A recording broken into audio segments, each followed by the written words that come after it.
The convention's finally over. The president asked us to rally around a set of goals for America. He says he has an achievable plan. It'll lead to new jobs, more opportunity, rebuild the economy. So, do you buy it? What does what he said mean for those of us who believe in free markets and free people? And what does our audience think about what... That's our show tonight.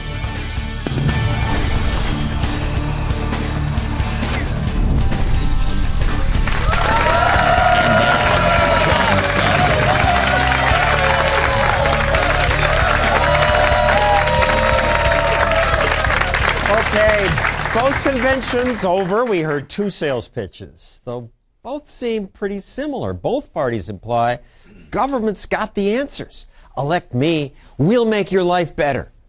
Really? What do people who care about liberty and the dignity of the individual think about what the politicians propose? Well, the Stossel show's new special correspondent, Kennedy, has been at the convention. Kennedy, you've been there all week. Anything you liked? Yeah, there were a couple things that I liked here in Charlotte. How are you, John? Good to see you. Number one, I like the veterans video. I really thought that was a moment Republicans could have capitalized on. It was emotional, it was poignant, and it was very effective. It also had a subtle endorsement from Tom Hanks. That was more effective than Clint Eastwood and the empty chair. I really liked Michelle Obama's dress. Her speech was quite nice. It was also emotional. And the moment that Gabby Giffords came out on stage, it was silent. It was incredible, and people were amazed at what she has been able to do with her rehabilitation. They're very moved. And on the negative side, what do you have to report? Oh, how long do we have? The unfunded entitlements, the promise of more big government. It's really more the same that we heard in Tampa. Government is going to solve all of your problems. It doesn't matter how we pay for it. Choice is a dirty word to both parties, and it's something they use very selectively, and I find that personally offensive, and we found that all over the place. So, and we will come back to that theme and more with you, Kennedy. Thank you. We'll be back with you later. Also with an interview that she did with the Libertarian presidential candidate. Now, first, though, what do others who love free markets and free people think about what we heard? We're joined by Mark Meckler, who founded the biggest Tea Party group. Now he runs a group called Citizens for Self-Governance. Hadley Heath from the Independent Women's Forum. And Nick Gillespie from the wonderful Reason TV. So, Mark, you first. You were inspired by this speech? I wouldn't say I was inspired. I mean, anything in it? Well, we know he's a good speech giver. We saw that 4 years ago. We've seen a lot in between, so we know he a lot was more. Better than Romney. He's excellent at the podium. He is A+. And they're crying in the audience. Some people love this stuff. You know, there was actually some substance. There were things I liked. Probably the biggest thing I liked was he said that we should drill for more natural gas, and he promoted the use of natural gas. That's one of our most abundant resources. So I was glad he brought that up, and hopefully he'll follow through and really free up the energy. This is a path where we develop a 100-year supply of natural gas. But I thought he's resisted that. Well, generally, he's been very unfavorable towards domestic energy production. He's been promoting overseas energy production, so hopefully we see a change. I'm not hopeful, really. Hadley, you like anything? I liked that he mentioned the debt. He said he wants to pay down the debt. He said he's eager to work with the Bipartisan Debt Commission, so we know that he knows that it's there. He knows that there's $16 trillion in debt, which we didn't hear talked about a lot earlier in the week at the DNC. So I was happy at least to hear him acknowledge it. I'm curious what his plan would look like to reduce the debt, because so far we haven't seen him do anything in that direction. Well, he'll tax rich people. Right, but if you do the arithmetic, that's not enough. Nick? I like that he called out the GOP on being vague in their plans for the next 4 years. He could be practicing that, talking to a mirror, of course. But I like that. And I actually like the idea that he attacked Romney for his privilege when he said, and like my opponent said, if you need money for college, just ask your parents. And he also got a couple digs in at Paul Ryan. This is about the narcissism of petty differences. The Republicans and the Democrats are not that different. And so at least if politics can't be substantive, let it be entertaining. Not that different because they're all from privilege. That's right. So, or they're all in a place of privilege. I mean, this is a race, at least between Romney and Obama. At this point, it's millionaire versus multimillionaire. I feel a little bit unspoken for in that conversation. What struck me is this implication of magical thinking, that they will just make this stuff happen. We can help build big factories and small business. We can help them double their exports. And if we choose this path, create 1 million new manufacturing jobs. For me, one of the things that is striking about that is the smallness of it. Because if it is magic, well, then why not 2 million jobs? Why not triple exports? As long as we're just pulling stuff out of thin air or dark parts of our body, let's go hog wild. And why the assumption that they're going to do it? I assume if they get out of the way, exports would be likely to increase. The only way they can help it, they're going to subsidize special industries, which will then export. They will micromanage the economy. That's right. They're going to pick winners and losers, and this is what both parties do. They're both talking about the things that government's going to do. Neither of them is talking about government getting out of the way, which is what both of them should be talking about. Both parties say, we're going to pick, the Republicans said they're going to pick winners? They say they're going to create, Mitt Romney said specifically, he's going to create 12 million jobs. Government does not create jobs. Private industry creates jobs. Quite I guess Romney's ahead on that one. He's creating 12 million. They're going to raise the platform. It's just more free stuff for everybody. We're going to raise the minimum wage, index it to inflation. Well, obviously, the president would like it if the economy would improve, especially right now, if possible. But he didn't spell out for us in his speech what I wanted to hear that I didn't hear was how the next 4 years were going to be any different. He talked about he's a changed man, he's the president, but he didn't talk about what approach he would change. He mentioned that he's made mistakes, but didn't elaborate and didn't say what he would change. But he's very Lincolnian, which is also, one of the things I found particularly distressing about this speech, because it wasn't about substance, it really was about how the president sees himself, and to liken himself to Lincoln. Right. Like Lincoln, I'm down on my knees, I'm humbled all the time, but, he's not like Lincoln, and we're not facing the Civil War. It would be nice to be reassured that the president isn't becoming totally megalomaniacal, that he is part of American history. We know, he had put himself in old presidential biographies on the White House website, likening himself to everybody, from George Washington to James Buchanan and Franklin Pierce. Yeah, either way. You take the credit, you take the blame, I think. But I found in this speech there were many moments that were kind of distressing from a kind of psychological perspective. But I think it's a speech that Americans will buy, not this audience. One theme I heard from the Democrats is that in America, the privileged profit at the expense of everyone else. People feel like the system is rigged against them. And here's the painful part. They're right. We believe that we're all in this together is a far better philosophy than you're on your own. And I think that sells this idea we're in this together. We libertarians say mostly you're on your own. Private charities will help you if you need help. People say to me that's cruel. The reality is in America, we have a culture of being in it together if we choose to be in it together. And mostly Americans do. We're the most charitable culture literally in the world. But we don't like government. We give more money than anybody else. There used to be thousands of mutual aid societies before government created all this government charity. We just don't want government forcing us, telling us how to be in it together, essentially taking our money and giving it to other people. Well, the politicians don't use the word force. They just say we're all in it together, and that appeals to people. But, it's also and the Republicans do this, too. It's a fundamentally false choice. It's not you're either in it all together and let's all make a decision here. John, this isn't your show anymore. We're going to decide because we're all in it together and let's get the audience in here. Or you're on your own. You got to write it, you got to produce it, you got to sell it. No, I mean, this is a fundamentally false choice, where I think the Democratic National Convention had a very strong kind of motif going through it, is that idea that the system is rigged and broken. And that appeals to people because we all are angry about something.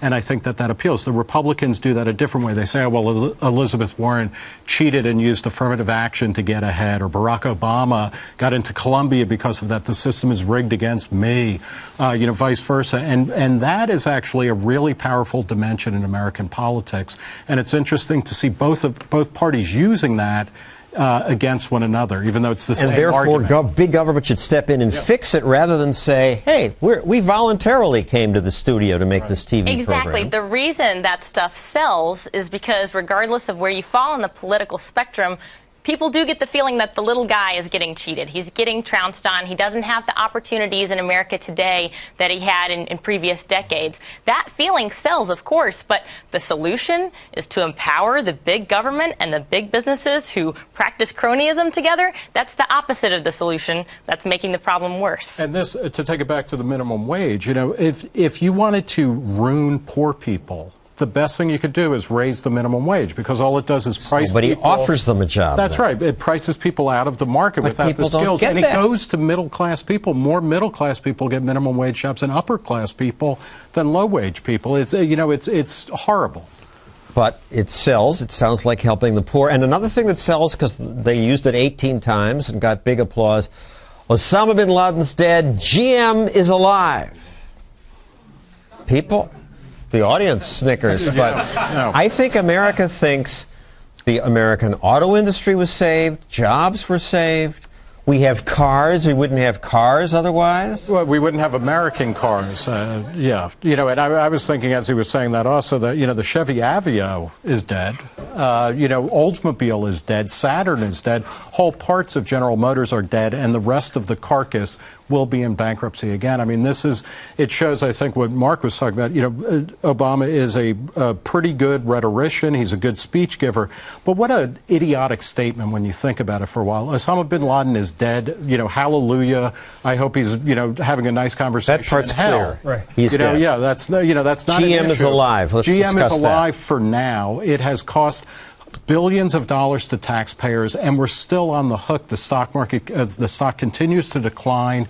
There is no we're down about $30 billion, and we don't know where the money might have gone. That's right.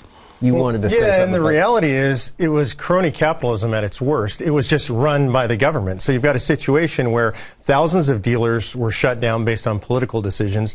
Essentially, Barack Obama did what he says Bain shouldn't do. They reorganized the company. They laid people off.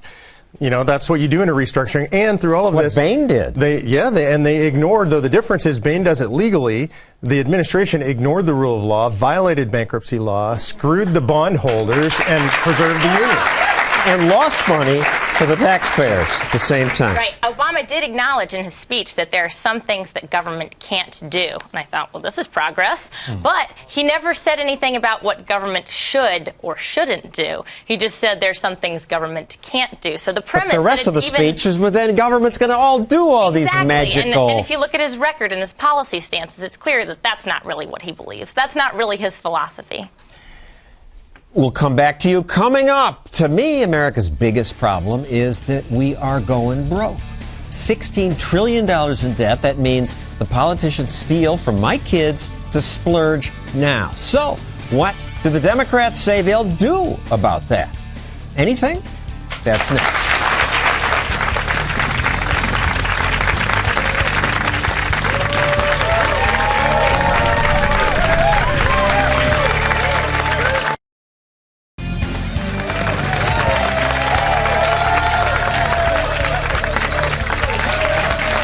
This week's convention, and last week's too, it seemed every speaker talked about how they or someone in their family grew up poor. My mom worked the phones at Sears so we could hang on to our house. But it wasn't easy for us to make it. For a while, we were on food stamps. My grandmother spent her whole life working as a maid, a cook, and a babysitter. Barack was raised by a single mom who struggled to pay the bills.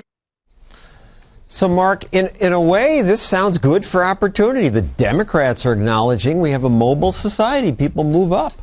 They're acknowledging it, but in a lot of cases it's actually false. I mean, if you look at the Obamas, they lived a pretty privileged life. Both of them went to high-end prep schools. They ended up getting rides to Ivy League schools. It's not exactly the average American story, and it's frustrating to see both sides try and pitch that when it's not true. I don't know that it matters or should matter how many of them were poor or grew up poor. What should matter is their policy ideas. Milton Friedman said, how many of you would refuse to see a doctor because he hadn't been very sick? You know, it's the expertise that matters. Though, audience likes that. I think when the Republicans say it, they're saying, you know, America's a place where you can do this too. Democrats, when they say it, say, oh, there's so many victims around, government has to be big to help them. Well, I mean, I think also that, I mean, what they're empathizing and they're saying, look, we had these programs, food stamps, welfare, whatever, that helped us when we needed it. So it's a safety net. Thank God for big government for that. And people watching the convention this week learned that Republicans want to hurt poor people and old people in lots of ways. Then there's Medicare. Instead of safeguarding our seniors, Romney and Ryan want to take away the promise that makes Medicare Medicare. And turn it into a voucher program and shift the cost to our seniors. It's just plain wrong. And the chattering political classes say that will win them the election. No, it won't. And partly because the Republicans are saying exactly the same thing. Rest assured, Granny and Grandpa, your Medicare is not going anywhere. We'll never do anything for you. I mean, the Romney-Ryan plan doesn't even kick in if they get elected for 10 years. Medicare is what is driving the bankruptcy of this country. It is absolutely destructive, and it needs to be blown up. I mean, we need to start recognizing that being old is not being poor, and all we are doing is systematically robbing young, poor workers of the seed capital that they would be able to base their entire life and retirement on by saying we're going to take that out in payroll taxes and give it to old people, regardless of whether or not they need it. This is where the two parties are closest, and they are arguing over change on the table. I would defend Paul Ryan here. At least he has a plan. The Democrats just say, we'll protect it, we won't touch it, but it is broke. We will must be kept strong for seniors. Mitt Romney is the top of the ticket, and he has said in no uncertain terms that he will preserve Medicare. He attacked every other Republican who dared question its sagacity and all of that type of stuff. But beyond that, Paul Ryan, to the extent he's open to conversation, he has the wrong answer.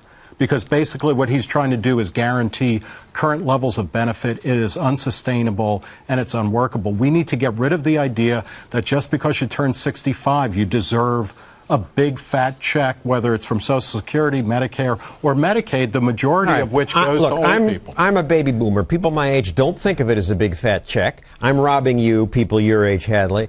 People my age don't know that I'm getting back 3 times what I paid in. Well, what we have here is two different directions for Medicare, right? Maybe it's not extreme. Certainly neither party wants to scrap Medicare and get rid of it tomorrow. But we do have Paul Ryan's plan, very different from the Democrats' plan. And the Democrats do have a plan. It's the Independent Payment Advisory Board that's in the health law. That's right. Something they're going to lower health. About. They're going to magically lower health care costs. The president said, but Paul Ryan is going to magically do it by creating a voucher which will go up in value the minute. All right, well, let Hadley make her point here. Well, what's the better choice? What we have now, moving towards an IPAB system, or moving towards something that Paul Ryan suggests? I mean, those are our choices. No, those are two bad choices that are very similar. The real choice is to say we need to reconfigure Medicare, Social Security. Were created for people coming out of the Great Depression. We're in a different world now, and we need to radically rethink what the social contract is. And it's certainly not that Nancy Pelosi, who's a millionaire, gets Medicare and Social Security. Well, which she does. The vouchers we are about to resolve this here, but we're out of time for this. So coming up, we go back to the convention where our special correspondent, we were going to solve Medicare. Our special correspondent, Kennedy, talks to my favorite presidential candidate.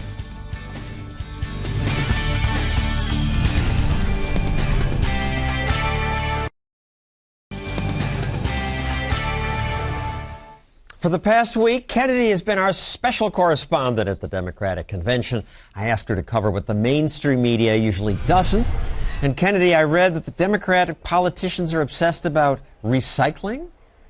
Oh, they're just so into garbage. They stock it. There are recycling ambassadors posted at every single set of 3 garbage cans. There were 3 sets of 3 garbage cans within 50 feet of me in the arena just the other day, with a person staked at every single set. And yet, even crazy. with the recycling police on duty, you found that the recycling rules are so complex that even Democratic delegates can't follow them. Because a lot of these people have put stuff in the landfill pile that clearly goes in the recycling bin. And this is an outrage. Look at this. Someone has recycled a landfill sign. There's irony in there somewhere. She interviewed one of the recycling consultants. And we're supposed to stop the people, and we try to stop the people, but they go ahead and do it. And you say, sir, I am your ambassador for recycling. And is this something you had to have training for? Very small, but I recycle at home. And just by the way, I've heard in many businesses, they separate it all. It goes to the basement, gets dumped together, goes to a carting company that then separates it again. But one other thing that, Kennedy, that you talked to the Democrats about was choice. And they all say, I'm pro-choice. But to them, yes, pro-choice is all about abortion. There are lots of other choices in life. Let's just play your clip. What about the choice to own a gun? Do you support that? Well, no, not really. Although we own some guns. I'm pro-choice on some things, but I'm not pro-choice on others. I think that we should maybe restrict the amount of fatty foods that we intake. By we? Who do you mean? I mean the government. So the government shouldn't tell me what I can do with a pregnancy, but they should tell me what I put in my mouth. That is correct. Did they see no hypocrisy there? No, not at all. Every single person, they thought that their logic was spot on, and choice has a very fluid definition. They oppose school choice, the choice to own a gun. Yes. It's all about abortion choice to them. Yeah, they oppose free markets. They oppose any sort of free trade. I mean, that is an offensive term to most of these people. And I notice you've got the Fox sign on your microphone. Do they treat you nicely there? This is the first time we've actually been able to use the Fox Business mic cube. Yeah, we were told explicitly, especially when we went out and talked to protesters, to go without a mic cube because people would either chant obscenities, try and take the mic, or they would just take our stuff and our passes and maybe even hurt us. So it's not really cool. You know, it's when your personal safety is at risk. I'd say, whoa. On the other hand, some of the protesters that you checked out outside the convention hall, you say, amidst some craziness, there were many who made accurate points about both political parties. This falls on the shoulders of both Republicans and Democrats. Amen. We live in a one-party technocratic government of plutocrats that are masquerading as two parties. I don't think we should have bailed the banks out. I don't either. Or the auto industry. I don't either. I don't think they should have passed Obamacare. Oh, I think I like you a lot. I think I like you too. High five. And you also interviewed delegates, and you found that many of them have libertarian views? They didn't know it, but it was a great moment for many of them, or at least for me. They oppose things like the drug raids by the feds, but using drones for the president to kill anybody he decides to kill. They were against deficit spending. Yeah, they all want a balanced budget. They're against the stop and frisk laws. And when I told them all that they had passed with flying colors and that they were actually libertarians, they were strangely appalled. And outside the convention, then, you found one politician who agrees with that, of course, and that's the former governor of New Mexico. Gary Johnson's running for the presidency on the Libertarian Party ticket. How are things going? Well, can't complain. I just have a big fear of peaking too early. We gave people a quiz, and it turns out 100% of them are libertarians. They all have problems with the Patriot Act. They all want a balanced budget. Are you having a hard time convincing people they're actually libertarian? President Obama, I mean, you know, he says the right things, but specifically he talked about not raiding medical marijuana facilities. Specifically, what about this state of perpetual war? Really? Come on. Are we going to find ourselves continuing this unsustainable debt that we continue to rack up? Vote Libertarian just this one time. Just this one time? I don't know if the Libertarian Party likes that very much. I think he should hold back on that just this one time thing, because now he is a Libertarian, but that's just me. Well, Kennedy, I want to thank you for being there with all those politicians for 4 days, so I don't have to be. And thank you, John. Next week, we will do a show on third parties, and you can learn more about what a President Gary Johnson would do. But next, what about that Republican war on women?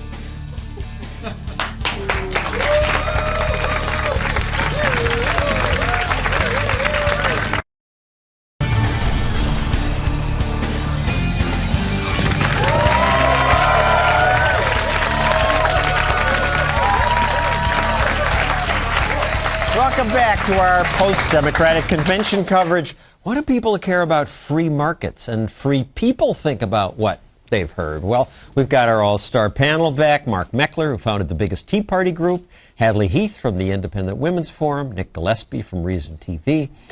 So first point, as we heard, Kennedy talked to these Democratic delegates about being pro-choice. But why is pro-choice just about abortion? Aren't there other choices in life? It's just right, and we all you women care about is... That's all I care about. I can't look up for a second and see that our economy is crumbling. Our unemployment rate's been above 8% for 40-something months. All right, but let's stick to choice for the moment. Right. They selectively use the word, as Kennedy said, but we also heard a lot of euphemisms for women's right to decide their own health care choices. Right? That right to decide, that choice, they obviously just mean abortion, because any other health care choice I'm going to make is going to be dictated to me through the government. If the government's taking over our health care system, Obamacare is a huge threat to our individual decisions in health care.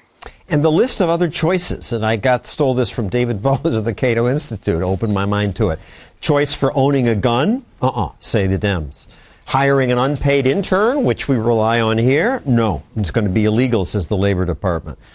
Minimum wage, pay people what you choose to pay them, where you can invest your Social Security funds, what food you get to eat, if you want to take a recreational drug, whether a woman's right to send her kid to a different school. They oppose all that. Right, and some of those choices would specifically benefit women more. For example, owning a gun is a great thing for a woman to do when she's in a situation to defend herself. These choices are very important to women, just like they are men, and I'm disappointed to see the Democratic Party always so negative about choices. They say, okay, choices for me, but not for you, whatever you want to choose. And abortion, my understanding is that women are about 50-50 split on the legality. Like the rest of the population, right? I'm very confused. Sandra. By the way, John, then just agree with the woman in the conversation, and it'll be all right. Then I'll be okay? Yeah. All right, I'm going to drop it then and move on. I'm going to take your advice, Nick. Another thing the platform is so impressed with, President Obama's created these new government agencies to help us. Under Obamacare, for one, there's going to be the Coordinated Health Care Office. Our health care will be coordinated. The Center for Innovation, the Primary Care Extension Program, the Patient-Centered Outcomes Institute. 30 new agencies. Isn't this wonderful? I think all of them are going to be, coordinated by the Bureau of WTF.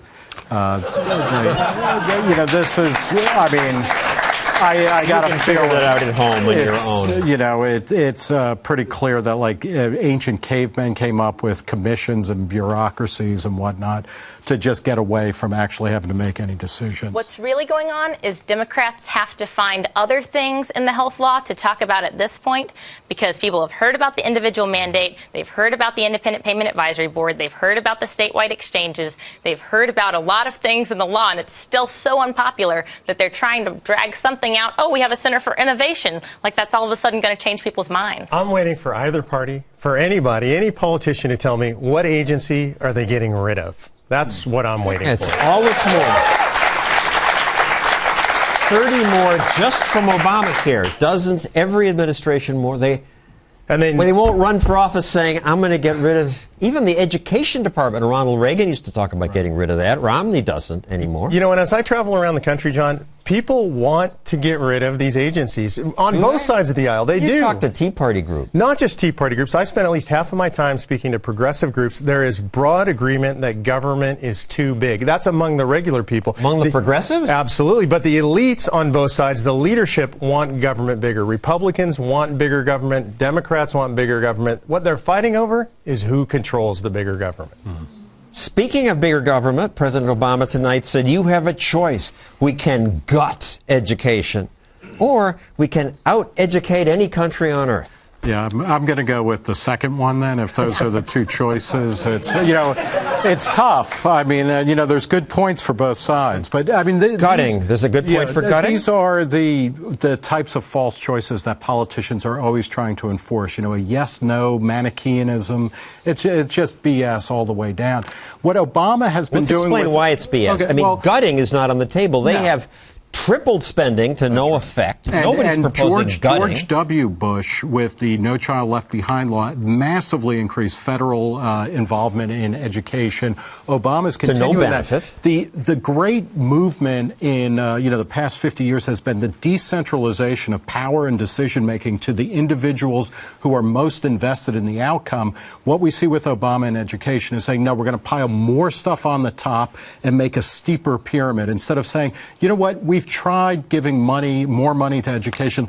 Let's just give it to the parents and let them decide where the kids go. Let the parent choose the school, and the schools would compete. What an idea. And actually, gutting is on the table. It should be a choice. We should gut the education bureaucracy. We should get rid of the Department of Education. We should drive it back to the states under their power. Well, the president didn't say gut the bureaucracy. He just said gut education. Of course, the feds shouldn't be involved anyway. It's a local responsibility. Another bad one. And then finally, the longest war will be over, said the president. We're ending the wars. And yet, in Iraq, we've taken all the soldiers out, they say, but we've got 16,000 people in an embassy.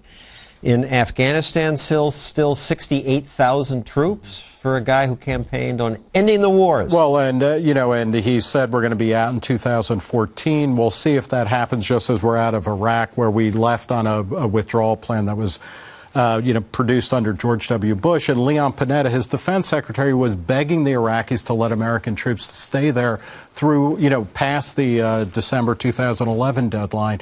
This president has not earned his Nobel Peace Prize. That's for sure. He's a warrior, and in a bad way.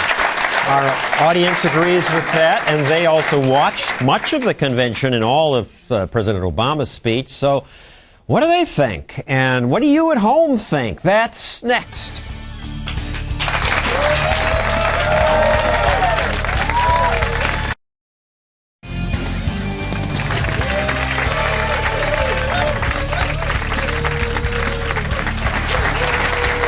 Now, audience participation. We're here again with Mark Meckler, who founded the biggest Tea Party group, Hadley Heath from the Independent Women's Forum, Nick Gillespie from Reason TV.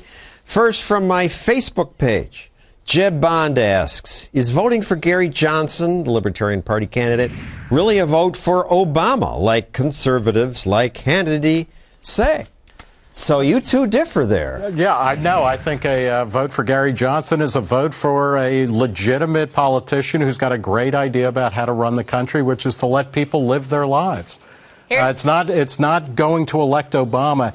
If Mitt Romney loses this election, it's because the Republicans stink, and the Republicans haven't earned my vote. I just want the government to spend less, to wage fewer wars, and to leave people alone. All right, Hadley has a different position. So the way I see it, it's a two-horse race. Either Obama's going to get 4 more years, or Mitt Romney's going to be the next president of the United States. Each of us has an opportunity to impact the outcome of that race. In fact, each of us, when we vote, are impacting the outcome of that race because we only have one vote to give. So I think at this point, libertarians, like other voters, should evaluate which of these two options is more liberty-friendly. Okay. Yes, sir.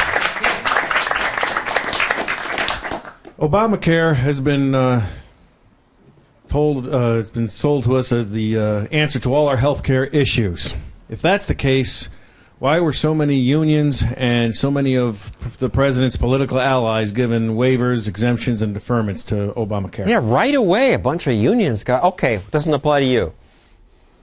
Any of you have an answer? Sure. No, Obamacare obviously has a lot of flaws. And Obamacare, don't miss this, is crony capitalism. Obamacare was supported by health insurance companies because they were promised millions of new customers. So when they get waivers, of course, that's more cronyism. This is big government health care. It's big government taking over everything. It's a way for the politicians to say, you come kiss my ring, I'll give you a special break. We'll do retail politics. It's awful. Yes, sir. If Republicans and Democrats care so much about the middle class, why do they ask them to subsidize their conventions with tax dollars from the middle class? Yeah, did you know that you paid for these silly conventions where they've already picked it's an infomercial? Well, they've got to force us to pay for them because we wouldn't do it willingly. So. And we don't pay for all of it. We pay $18 million. They cost about $60 million. Although it's also true that all of these things take place in heavily subsidized stadiums that were built with tax dollars or given special treatment. So, it's bad news all the way down. Nobody wants to pay for their own party. We should stop paying for it. I think so. Yeah. Senator Coburn said, this is disgusting. Get rid of it. Congress ignored him. Another question from the audience? Obama said he would regulate the auto industry to create twice as fuel-efficient vehicles. Wouldn't automakers be incentivized to do that anyway, since more people would want to buy more fuel-efficient vehicles? And the answer is the market always works better. And yeah, the market will incentivize the right things. We're too stupid. Well, that's certainly what the government believes. We're too stupid. And what they do is they create a situation in regard to fuel standards that's much more dangerous for us. These CAFE standards are requiring us to build lighter, less safe cars. Thousands of people are dying because of CAFE standards. So the choice they're making is fuel efficiency versus human lives, and they're choosing fuel efficiency. And we're going to need those cars to go twice as far in 1 gallon of gas because that gallon's going to be twice as expensive. And that's fine with President Obama. He said that it's fine if gasoline prices continue to rise. And the car is twice as expensive as well. Absolutely. But they're helping poor people. From my Facebook page, Lee Bordelot says, I loved Michelle Obama's line. Barack says there's no such thing as us and them. Are you kidding me? She asks. But people like that. Us and them. We're in it together. There is such thing as us and them in this country. It's not us and them. It's not left versus right or Democrat versus Republican. The real us and them are the ruling elite versus the people of this country. The crony capitalists versus the people of this country. And that's why I liked it when Kennedy asked someone, what do you mean by we? People, government, they say we, but there's no we if they're giving us orders. Sure. We means free people making our own choices.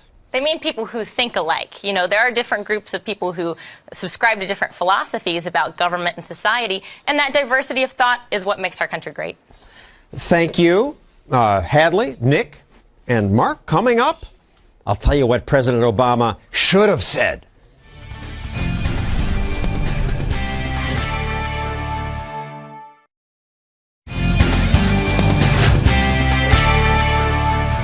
This year, the Obama administration announced its new campaign theme is forward. Makes me wonder, forward to what? Bankruptcy? Serfdom? Last election, Obama campaigned on the slogan, yes, we can. And more recently, Obama enthusiasts proudly created the bumper sticker, yes, we did. That's catchy. But what did they do that makes them proud? Yes, we did increase military spending. In fact, yes, we did increase all spending a lot. So we're now another $4 trillion in debt. Yes, we did continue our pointless war on drugs. Yes, we did take over most of American health care without even reading the bill. Here it is. How could we read this? It's too thick. Yes, we did pass much more regulation. Not as many new rules as President Bush passed, but Obama's rules cost more. And we now have thousands of pages of new rules that you have to obey. What, you don't understand all of them? This will bankrupt you? Don't worry, if you kiss the right politician's ring, they'll make an exception for you. And that gives the politicians more power. Now, President Obama did accomplish some good things. He made it okay for openly gay people to serve in the military. He took a small step toward letting immigrants who work or serve in our military stay here legally. Well, that's pretty much it. Here's what I wish President Obama had said tonight. I was wrong to expand government the way I did. I overreached. Modern liberalism put us on an unsustainable course. When I said, yes, we can, I meant government can. But now I realize, thanks to that book written by that Stossel guy, I realize that government fails, but individuals succeed. So I will save America by restoring limited government, one that keeps the peace, but then leaves free people alone. He didn't say that, of course. They never do. Mr. President, you progressives say you believe in social justice and a liberal social order, but Thomas Jefferson's idea of social justice was a free society where people are unimpeded by politicians. That's genuine liberalism. Mr. President, you've bought into this distortion of liberalism where it means government runs things and the rest of us follow directions. That's not liberalism. Liberalism is about liberty, individual freedom. Only that and free markets can bring us real hope and change. That's our show. We'll be back next week at our regular time, 9 p.m. Eastern, for a show where we give third-party candidates a chance to say how they'd make America better. Thanks for watching.